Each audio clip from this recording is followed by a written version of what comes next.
it face on, absolutely. It's important because we need to have information on stuff like that. Yep. Okay, let's look at this next issue, issue number 4. Do incumbents have an, I'm sorry, issue number 3. I'm really bad when it comes to numbers. It's not my skill set. Who's got the mayoral mojo? Who's got the momentum going on here? We actually saw something in The Spectator that I thought was really interesting this past week. I put it on Facebook, got a ton of response. Lauren, you're the sign guy. You've worked lots of campaigns. I want to hear your feedback on this. Let's have a look at The Spectator signs that they collected there for the, there you go. So you see Fred at the top, you see McCaddy's, then you see Clark's. People weighed in. A lot of people thought that Clark's was the best sign for the lawn kind of game. What do you think of the signs, and who do you think has got the momentum? Who's winning the lawn game right now? Right, so those are very different questions. I have to agree with The Spectator on their perspective of the signs, but I think I figured out why the McCaddy sign is so cluttered. And I think cluttered is a fair example. The notion of the lawn sign is if you're driving by, you have less than a second to absorb it. But McCaddy is going after the non-driving vote. And there's an awful lot to read if you're walking down the street. And I'm not necessarily making fun of this. I think there's something to be said for if you are in more urban communities where there is strolling, he's giving you a lot more information that you're not going to get from a vehicle. Yeah, I disagree. It's a bad design for a lawn sign. I don't agree with There's a reason why people have been making signs a certain way for a long time.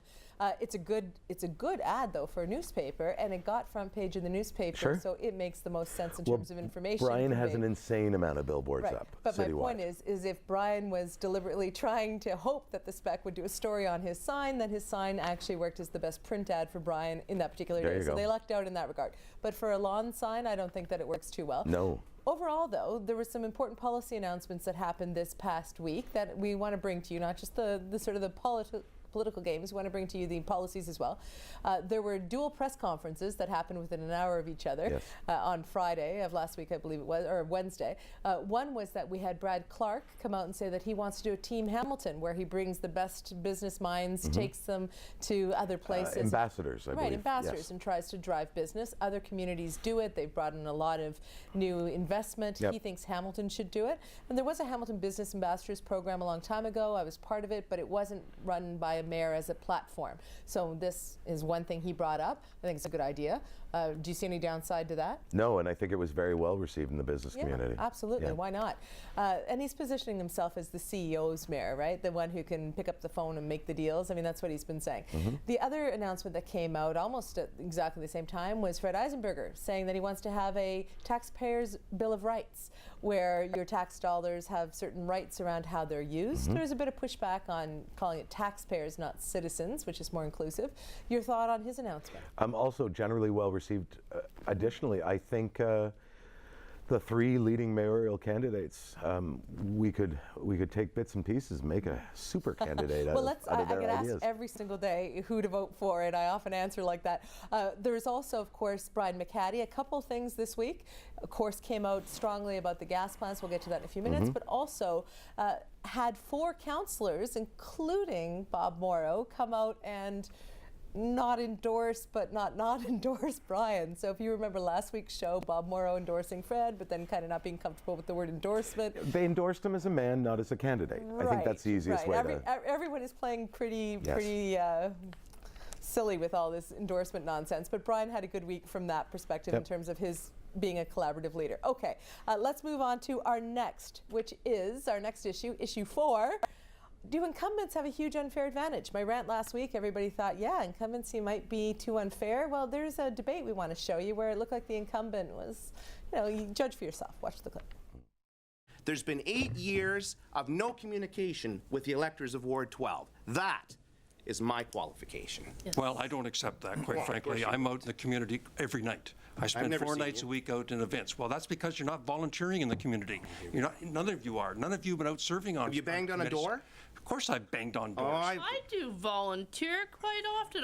In fact, I volunteer for the Hamilton Policing Centre at Tisdale House. I'm involved through there. I do child ident at events and libraries. So we've all volunteered. Just because you don't know what we do does not mean we are not involved. Well, okay, I'm out to these Involved. events every night. My community policing what center is you're- right next to my office. I don't see you there. all the But, time, so I you know, don't care. But you we can't just jump- volunteer, and we can jump in because we are residents. But you can't and jump we into the see top job what's without some going in. experience. You'll We- get killed at but- the council table if you don't have that skill set. You'll get killed at the council table if you don't have apparently some skill set that he doesn't feel that any of them have. It seems to me that he was in business before he became a councillor, so I'm not sure why he says that, you know, you have to have some sort of prerequisite experience to become a councillor. It's not like they're running for mayor. What did you think of the clip? Well, I think what Lloyd was suggesting was that before he was on council, he was far more connected to the community of Ancaster and therefore in a greater position to represent his So he constituency. comes from a political dynasty. Of Let's course. call a spade here. Absolutely.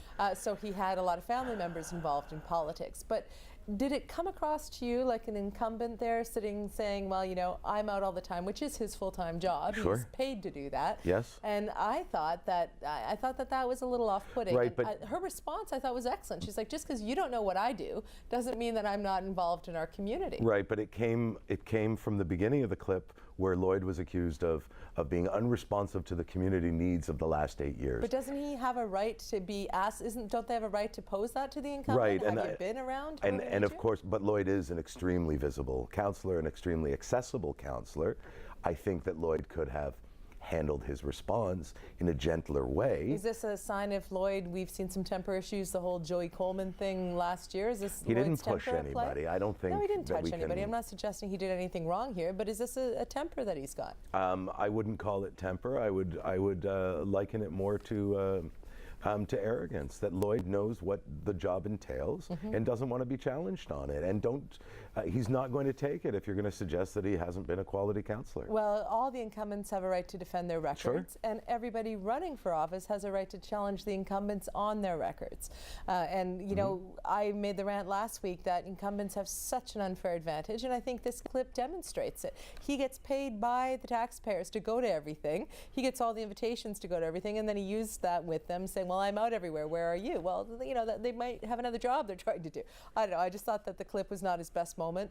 And if you're going to run for re-election, that's when you're supposed to be tested. It's like a job performance review, incumbents out there. You're allowed to be asked tough questions. Okay, issue number 5. Is there transparency on the gas plant, or is some other stuff going on behind the scenes? Maybe we've exposed something, or at least